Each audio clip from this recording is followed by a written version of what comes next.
Recordemos que el Señor está en la barca después de que un grupo de fariseos venidos de Jerusalén se han puesto a discutir con él y pretendían pedirle un signo, que les diera una señal, un signo de los cielos para creer en él.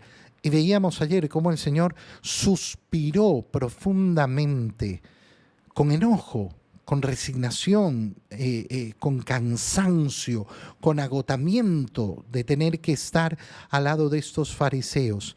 A esta gente no se le dará ninguna señal. Y nos decía el Evangelio de San Marcos que el Señor subió con sus discípulos a la barca y se fue.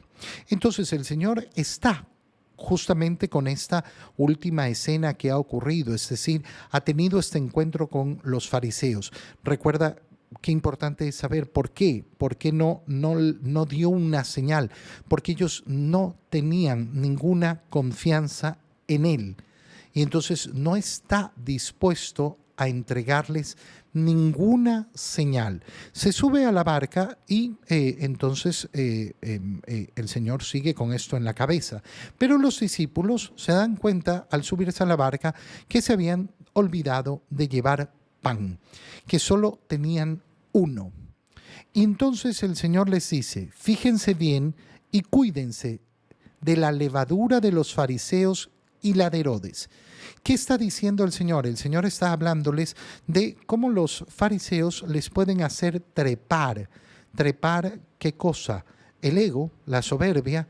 Cuídense de la levadura, de que les llenen los oídos de diferentes ideas y que los saquen del camino de la verdad.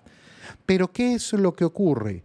Que ellos tienen fija su atención en el pan y son incapaces de escuchar lo que dice el Señor.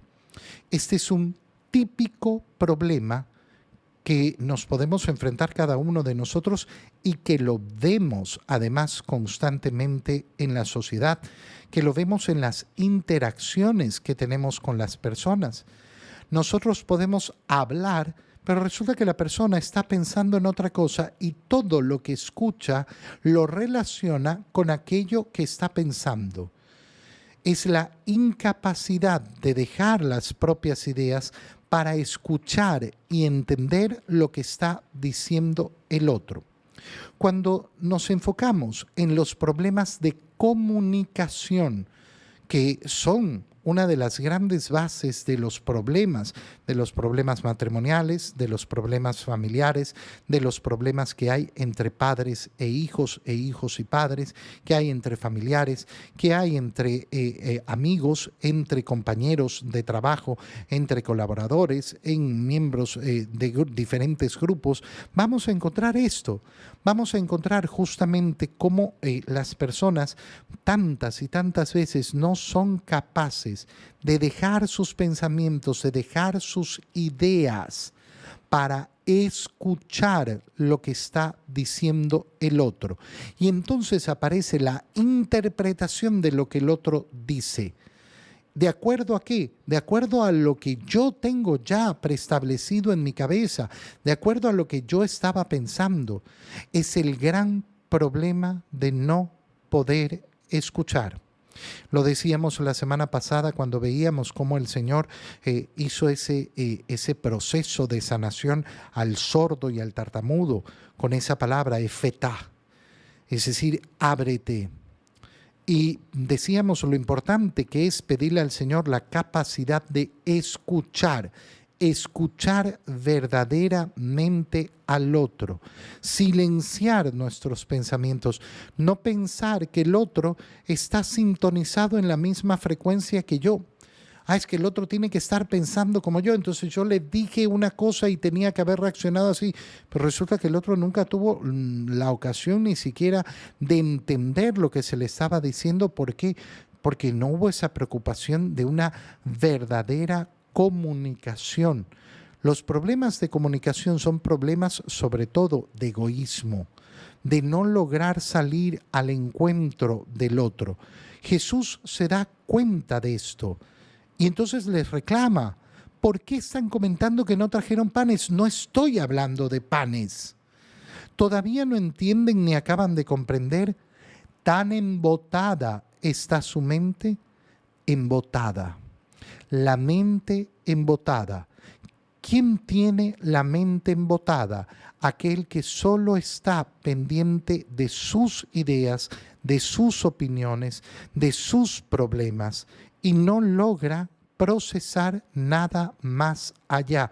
Y la pregunta del Señor es tan clara: ¿para qué tienen ustedes ojos si no ven y oídos si no oyen?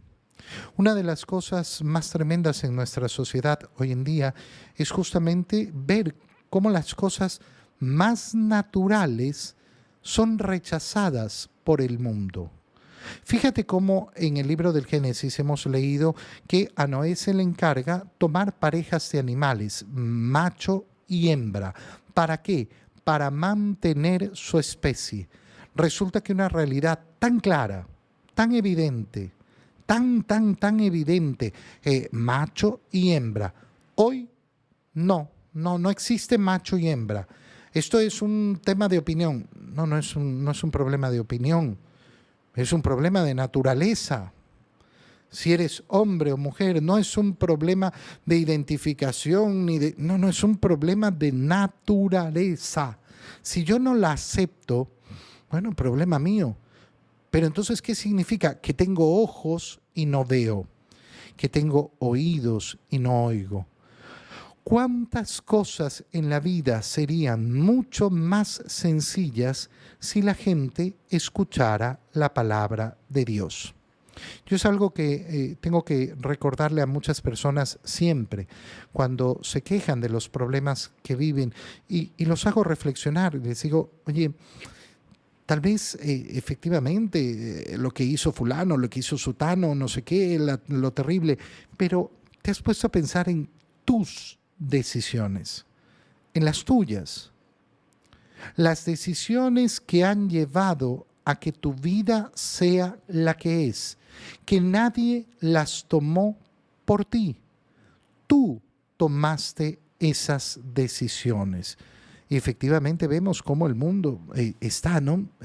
Con ojos que no ven, oídos que no oyen. Y el Señor les recuerda a cuánto se ha alimentado. ¿Por qué están preocupados de esto?